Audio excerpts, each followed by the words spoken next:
Hi, Robo here. Recently, I got to sit down with Dr. Keith Latson, a board-certified surgeon, equine surgeon from California, who specializes in racehorse equine surgery. Dr. Keith is a well-respected veterinarian, and he is the current on-call veterinarian for the AAEP, the American Association of Equine Practitioners. He's basically the guy that is on TV to talk about healthcare for these athletes.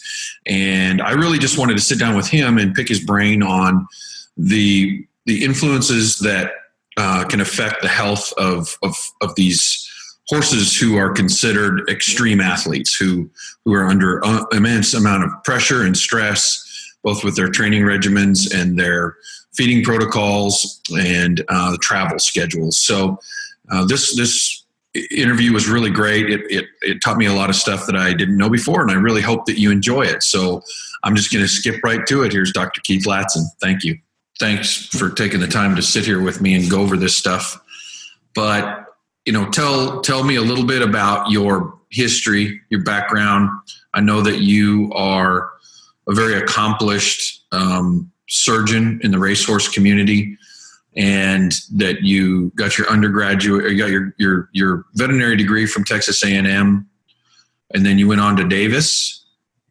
I did. I went on to Davis for a 3-year surgery residency before sitting for the board exam for the American College of Veterinary Surgeons, and then went on to Santa Anita Park, Southern California, to the racetrack circuit, thoroughbred circuit there. And, when you first got to the track, did you work under some experienced veterinarians and learn techniques and learned your way around the track? Oh, sure. In fact, I started working for veterinarians in 1992 at the racetrack, and that was my first exposure to thoroughbreds. And I had no idea what I was in for. I had all of my life thought that I was going to be a human orthopedic surgeon. I knew I had some mechanical acumen and really enjoyed rebuilding motorcycles and those sorts of things. And so that seemed sort of an obvious segue to become an orthopedic surgeon, but I had no idea the world that existed out there for racehorses and being a part of maximizing their health and being there to help them out when they get injured. I mean, that's it's a high intensity sport, and the horses are the most raw example of athletic prowess that I could ever imagine. So when I first got to the racetrack and started working for these veterinarians, I just couldn't believe that there was this world out there that I had not yet discovered. And that your introduction through that is what made you want to become the equine veterinarian in the first place. Absolutely. First time I saw a horse bolting through the fog in the morning, when I showed up at the racetrack, I thought there's nothing that compares to this. That's awesome. And so that basic pathway has taken you quite a ways. I know that you're currently not only a very accomplished equine practitioner, but you've stepped up at the AEP level as well recently. Can you tell me about the on-call program that you're now a part of?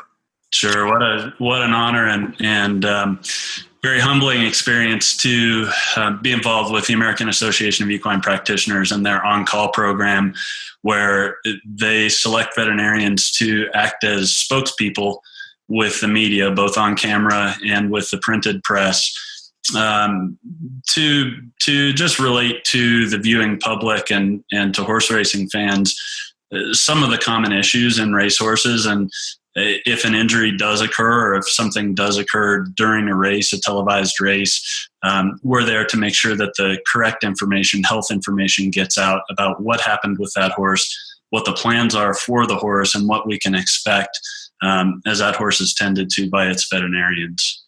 So that's been quite a humbling experience, and was fortunate to be a part of that during American Pharoah's win at the Belmont to take the Triple Crown last year. That was just that was a career pinnacle. I mean, just something you can only imagine. It's like when you're a kid and you're in your driveway basketball, shooting hoops, and you're counting down 3, 2, 1, and it's the game-winning score. You can't imagine that you would be there when something like that happens, and that's something that'll resonate. Those memories will resonate with me, and just as a cumulative experience of all of the things that I've seen and been involved with, and all the horses I've been involved with over the years at the racetrack, that was just something that really put an exclamation point on it for me.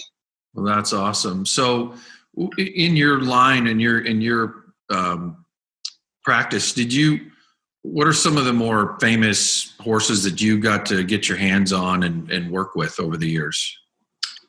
Oh, I don't count my success by famous horses or famous trainers that I've worked with. While there have been quite a few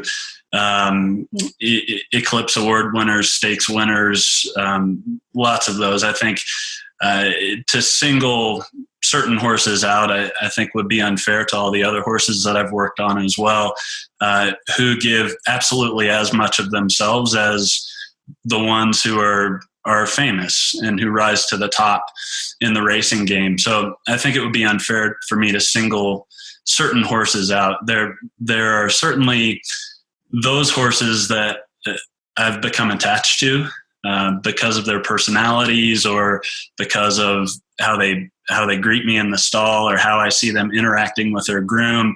There are those horses that are particularly special to me. But again, the ones who were the famous horses and that I had an opportunity to interact with, there's a level of professionalism about those horses that is beyond compare. You can tell a difference in the way just their presence. Their presence, just when they're standing in the stall, they know that they are special. American Pharoah is one that, he would always come to the front of his stall to greet you. He's just such a cool personality. I took my 2 sons to meet him, and he came right up to the front of the stall and sniffed their hands and allowed both of them to pet him. And but when he walks on the track, there's a presence about him, and that presence carries back to when he's in the stall. There's no wasted energy by those horses in the stall or in anything that they do. They're professional all the time. Now that some of that has to do with maturity, some older horses will see that in as well. But particularly in the 2 and 3-year-old racehorses, the ones that are athletically special, they have a presence about them. Well, that's fantastic. And so, these kind of where we're going with this conversation, obviously is going to be about health, the health in the horse, especially the supreme, extreme athlete, the 1%ers who are having to perform at a much higher level than most horses do, and the things that they require. Over the years, I'm assuming that you've probably gotten an overall idea of some of the main problems that continually happen with these kind of athletes. What kind of things do you continuously see coming across your board? Sure. I think the ones that come to most people's mind, because they're the ones that we hear about most often, are the musculoskeletal injuries, fractures, and unfortunately, the ones that we hear about are the more severe fractures, like the Barbaros. And we learn something from those horses when those unfortunate events occur. The ones that we hear less about, that we as veterinarians at the racetrack contend with, are the health problems that are largely stress related. These athletes, these horses are under quite a bit of physiologic stress, intense physiologic stress, because of the intensity of training, because their feed programs are so intense. And because they're constantly moving, they're constantly training, they're constantly moving from one racetrack to another racetrack. They may be moving from one barn to another barn if it's a claiming horse, for example. So their feed programs are constantly changing. Their routine health programs, if they're changing from one practice to another practice when they change barns, even things like their deworming and vaccination programs may be altered from one practice to another. While each of those programs is probably excellent, each of the feed programs and healthcare programs is probably excellent, those horses are experiencing changes when they move from one barn to another. And that typically happens after they've been claimed out of a race. So they've gone through an intense period of physical activity during the race. There's the physiologic letdown from the race and recovery period from the race. And then they're immediately put into a new feed program. And so I think that's the most extreme example of the types of stress that can be layered on top of each other at the racetrack. In terms of just day-to-day stress, let's take, for example, a stakes horse who is not changing from one barn to another like a claiming horse would be, and may not be traveling from place to place as often as a lower-level horse might be. Those horses are still being fed high levels of grain, high levels of starch-containing grains. They are being exercised very intensely, and while they're treated like kings, they come back from the racetrack and they have their legs massaged and they get their baths and they cool out walking for an hour, and they get out to graze in the sun and eat some grass in the afternoons. The degree of stress on those horses is really intense. Fortunately, they're able to withstand that stress and perform mightily under that stress. But what that also means for us is that we have to be, as veterinarians and as caretakers of these horses, we have to be particularly careful about even minor changes, pushing them over that edge of physiologic stress where they may start to encounter problems like diarrhea or foot problems, just any of those stress-related problems, gastric ulcers. Those are the things that we're always looking for, any early sign, any indication that we need to act now before this gets any worse or goes any further. And, you and I and Rob have had some pretty intense conversations about, preemptive measures to help alleviate some of the digestive problems that eventually cause the ulcers and the diarrhea and things like that. And, I'm sure that you've seen all kinds of things come and go. What are some more common nutritional products that you've seen have hit the market, and what are some of the problems that you've seen with those type of products? Oh, I think, if we categorize the products or categorize some things out of feeding systems that people try to maximize, and we break that down into the forage that they're feeding, the grains that they're feeding, and how much of their grains they're feeding, and on top of that, how often, all of those things are important. And a change in any of those variables may create a significant result, whether it's a result to the positive or a result to the negative. Any change in those can be significant. And then we move to some of the supplements and the top dresses that people are using. And those span the spectrum from single ingredient supplements that are meant to alleviate muscle issues. Selenium, for example, vitamin E and selenium are often fed in combination with one another. And what we know from some feed sampling that we've done is that most horses are getting 6 to 7 times their selenium requirement. And so we see some problems with an imbalance of feeding too much of one supplement or trace mineral or vitamin and not enough of another, because it is a delicate balance. We know, for example, with calcium and phosphorus, particularly in young growing animals, the balance of those two has to be very specific. Otherwise, we can create problems by supplementing those. They have to be presented in a particular ratio for the age of horse and the stage of growth of that horse. And so some of the other things would be trying to increase energy without increasing starch. So, for example, people top dressing with oils, top dressing their grains with oils. So we see a lot of those things. We see a lot of supplements come in, flash of the pan, and then back out they go very quickly. And a lot of that is due to hearsay. So-and-so is using this, so maybe I should give it a try because they seem to be winning races. But when you look at some of the labels on these products, the amount of what would be considered effective supplement is not worth giving. Or you would have to give 3 or 4 or 5 times as much as what's recommended to have any effect. The issue there is when you start giving that much, you may be throwing off balance what you're giving of the other supplements that are also contained in that mixture. So that's been the traditional approach to feeds and feeding. And among barns, there are wide variances in how people feed, how much grain they feed, how often they feed, what supplements they're using, which indicates to me as a veterinarian that there is some confusion about what the best program might be.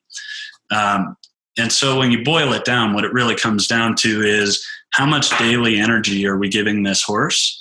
How much protein are we giving them that can be broken down into amino acids to support all of that musculoskeletal development?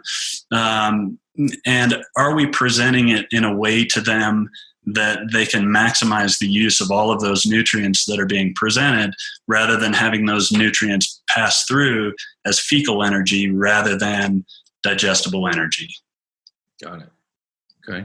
And so, like if you were going to give someone advice on how to approach a feeding / nutritional program, and they don't have access to a lot of what these trainers have access to. Let's say it's someone that's got 2 or 3 performance horses. Maybe they're rodeo horses. Maybe they're equestrian hunter jumper horses. What would be some of your just layman's advice on how to approach it and how they might consider that in their program? Well, there are some pretty specific guidelines that are out there, and it takes a little bit of research on the part of the horse owner to really learn how to use some of these guidelines to maximize their own feed programs.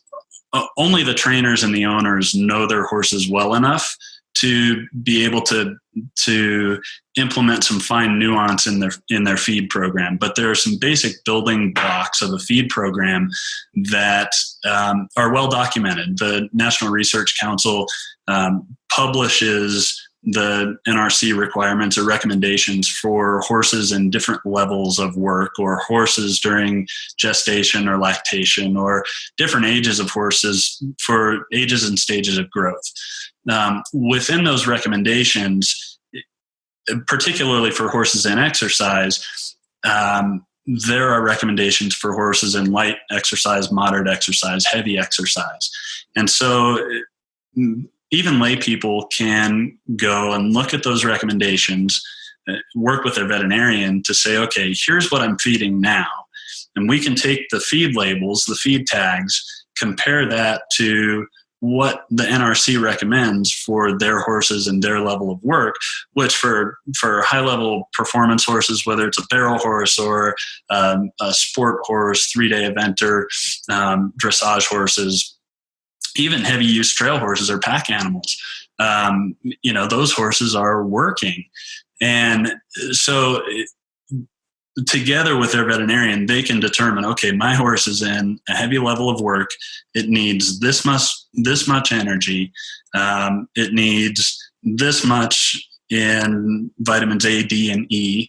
And then they can look at the feed tags and their supplements and say, okay, are we providing everything that this horse needs? And I think that's the best way to start. To know, the best thing is to have a baseline in your feed program. Mm-hmm. And once you have that baseline and you know that you're giving at a baseline what that horse needs, then you can start tweaking and saying, okay, well, I know that my horse is in massive work and it needs more energy. How can we provide that energy? Are we going to increase the amount of grain that we're feeding? So increase the amount of starch and carbohydrate in the feed. Well, if we're going to do that, there's a calculation where you can say, okay, if I'm feeding more than 0.5% of my horse's body weight in grain per day, so for a 1,000-pound horse, if I'm feeding more than 5 pounds of grain per day, I know that I need to split that into 2 separate feedings, maybe 3. And if I'm approaching that 1%, if I'm feeding 10 pounds of grain to a 1,000-pound horse, I need to split that into more feedings per day. And why is that? Because a horse, the stomach is very small compared to other species and relative size to the intestinal tract. And so if we're just adding more feed into what we're already feeding only twice a day, it doesn't mean that there's more digestible energy or more energy that can be absorbed. It just means that it's going to pass through the intestinal tract and back to the hindgut as whole feed. And that in itself has its own implications with health and creating diarrhea and laminitis and some of those other things. So what I'm saying, I guess, to summarize all of this is that it's most important to have that baseline. And then we figure out how can we maximize what we're presenting to each part of that horse's intestinal tract for it to absorb the nutrients that it needs to maximize its performance. No, I like that a lot. That's actually real usable information. And I should say, I'll tell you too that there are a few resources out there. We can post the resources somewhere for people to use, but there are a few resources that are really excellent synopses of what I've just said and can give people very actionable information so that they can go through those calculations, even if they don't want to work with their veterinarian, or if that's not something that their veterinarian is comfortable helping them out with. There are some very actionable calculations that can be done by just the horse owner going and grabbing their feed tags, grabbing their supplement labels, and determining, okay, is my horse getting everything that it needs? And then from there, I think it's reasonable to work with the veterinarian, work with their trainers, if it's a horse owner that's doing these calculations, to say, okay, where do we go from here to maximize our feed program? You know, we talk a lot about the using the race car as a metaphor for the performance horse, and how much effort and time and resources that professional racing crews put into the engine itself and the fuel that goes into the car and the effect that it actually has, and how if a performance person wants to have that advantage, that true advantage, whether it be in a Western saddle or an equestrian saddle, probably one of the biggest catalysts for success would be rethinking their feeding program, maximizing the output of the energy, the output of the nutrients in the feed to gain an advantage on their competition, rather than all the resources going into training and pushing. Right. I think that's well said. Horses are, particularly high performance horses, are Formula One cars. There's no question. Any small thing that goes wrong in that horse has a ripple effect across the entire system. And so whether we're talking about the GI tract and absorption of nutrients, or we're talking about musculoskeletal issues, or we're talking about respiratory issues, all of those things work in intense synergy with one another. I think in performance horses, we historically have been so focused on musculoskeletal health and respiratory health. And I say respiratory health, meaning both mechanical issues with breathing. People know about roarers and horses that displace, so those mechanical issues, but also the deeper issues within the lungs because of some of our common management practices and the exposure to dust and those things which horses in pasture normally aren't exposed to. So those are the two areas where we've focused historically so intensively. I think the old saying, no foot, no horse, yes, I believe it, but I also believe no gut, no horse. Without the absorption of nutrients and presentation of the proper nutrients at the proper levels, those horses are going to reach a plateau and they're not going to be able to get beyond it. We hear about people bonking in races endurance athletes, for example, bonking. And some people carb load, some people don't carb load. So there's been so much just energy and intensity that's been put into human performance nutrition that I think in the horse world, we've always approached it as we either need to feed more of the feed, or we need to feed more of the nutrients, or we need to feed more of the fats. I think a non-traditional way to approach it is to say, okay, we're feeding all of this stuff, good stuff, fats and starches and proteins, and we're trying to create energy. We're trying to fuel the body with this. And so is there anything that we can add to that system to sort of boost that feed rather than feeding more? Because we know that the rate of passage of the nutrients through the intestinal tract is just as important for allowing time for those nutrients to be absorbed as what we're putting in the intestinal tract. And so if we can put some things in that feed program or into the intestinal tract, like enzymes, because we know that enzymes are such an important component of small intestinal digestion and breaking down proteins to their amino acid components and allowing that amino acid absorption, is there something that we can add to that feed program to support the enzymatic digestion of those proteins in the appropriate place? And so that's the way that we're starting to approach it, and that's a pretty exciting thing. I haven't met any resistance to that, but it's something that takes quite a bit of discussion for people to understand, okay, I see where we're going. If I feed more, it doesn't mean we're absorbing more or that the horse is absorbing more.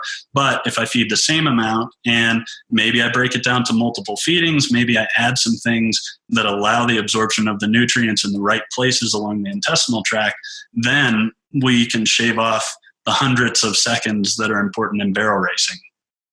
That's quite a different approach than what you normally hear.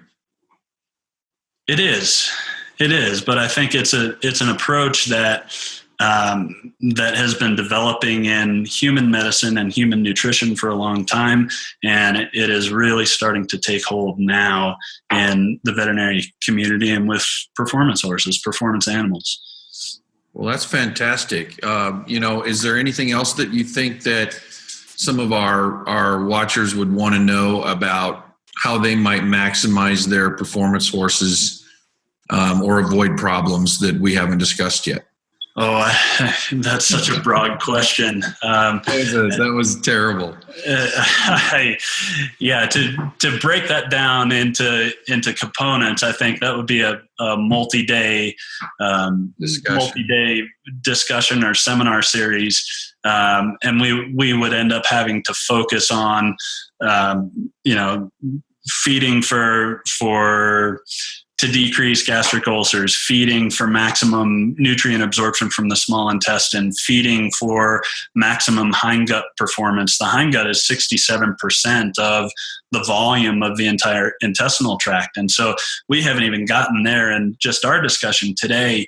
But that's the fermentative vat where a lot of the things, the fibers, that can't be digested in the small intestine, that's where they go, and that's where the horses produce energy out of cellulose, hemicellulose, those parts of plant materials. So we haven't even gotten back there, but that's where we start talking about bacteria and protozoa and fungi that are all doing their work to create volatile fatty acids out of much of those feedstuffs that are left over from the small intestinal tract, so that we can create energy there too. And what we know is that when things are passing too quickly through the small intestine and inappropriate amounts of energy, like carbohydrates, starches from sweet feeds, for example, or grains, get back to that hindgut, we can really create some problems back there, because the bacteria go crazy. They love it. But they love it so much that they start producing gases, they start producing endotoxins and all sorts of other things that create a cascade of events that can cause colic, that can cause laminitis. And so if we focus on each of those areas of the intestinal tract for maximizing the health in those areas, then I think that's where we get our maximum synergistic kind of level of performance in our feed programs. So, I mean, by the way, I did throw you a curveball there, but you hit it out of the park. That was really good. So, I mean, basically what you're saying is that people just need to think a lot more whole animal, and consider the different elements that are, it's not just an in function and an out function. That's right. There's several different stops along the way, and every one of them have a different physiological effect in the extraction of nutrients, in the processing of energy, and then also in just getting the keeping the horse overall healthy. And this information you're talking about with the bacteria in the hindgut and things like that, is that also some stuff that kind of came out of human testing and human literature? Sure. There have been studies and meta studies done on bacteria in the gut and on the human microbiome. And there's a lot of exciting research coming out from that realm.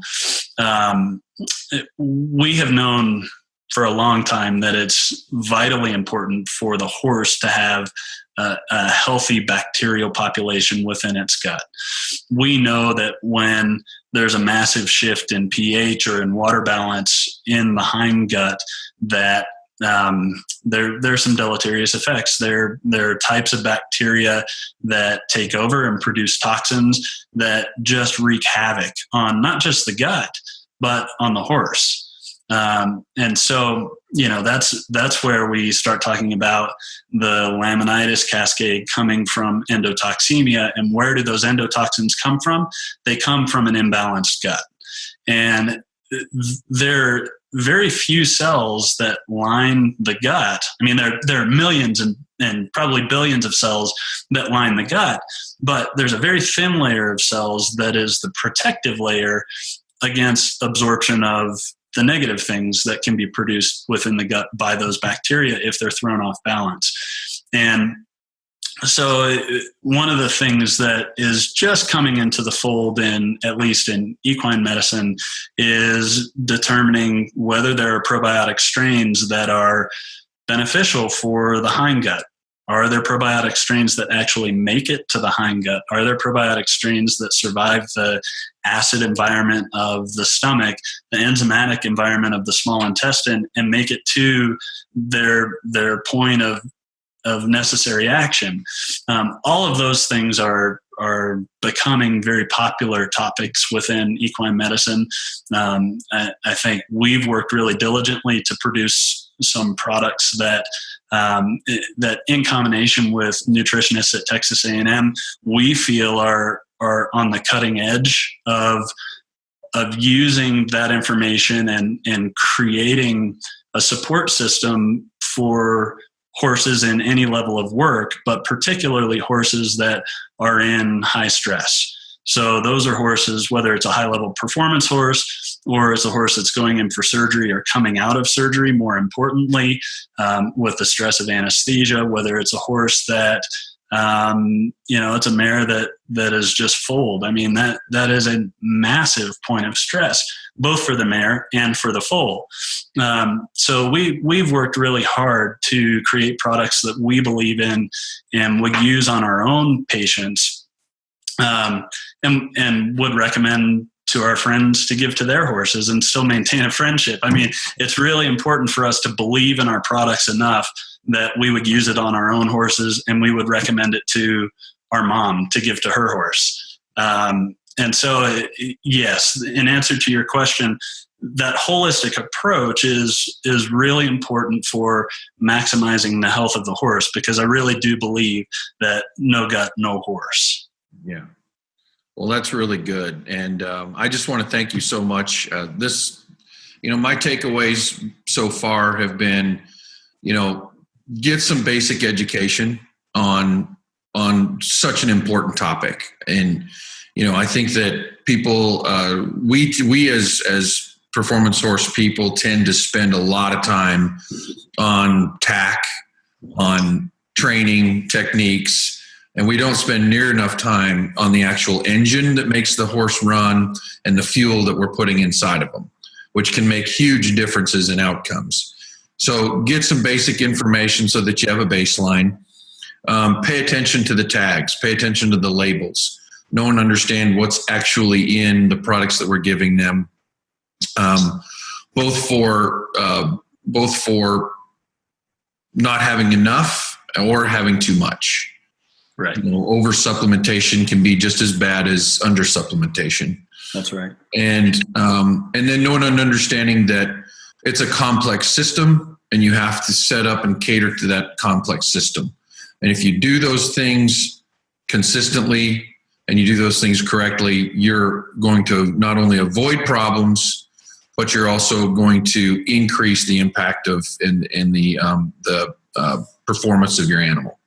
That's right. And I think as actionable information for people going away from this video, there are a couple of resources that are very reliable and really easy to get in touch with. One is an extension agent. Extension agents, many people don't think about extension agents anymore as really being some of the definitive experts on feeds and feed programs. And particularly in the horse world, we don't think about extension agents as that expert resource anymore, more so in the livestock world. But there are some really fantastic extension agents out there that want to help. They love horses, they love performance horses, and they want to help. Working with your veterinarian, I think, is critically important if you're considering going through a feed program change. Working with your veterinarian to ensure that it's a successful feed program change, and so that we're not doing anything that may be dangerous to the horse in changing that feed program or our supplementation program. And lastly, nutrition programs or nutrition departments at universities that have veterinary schools are a fantastic resource. They love connecting. The nutritionists at Texas A&M, for example, love connecting with horse owners and performance horse owners to help them maximize their horse's performance through their feed programs. And then the last resource is the links that we can post on our website for folks to go to. And there are just some 4-page PDFs that give some really actionable advice and some great baseline information for people to help people understand feeds and feeding. That's excellent. That's excellent.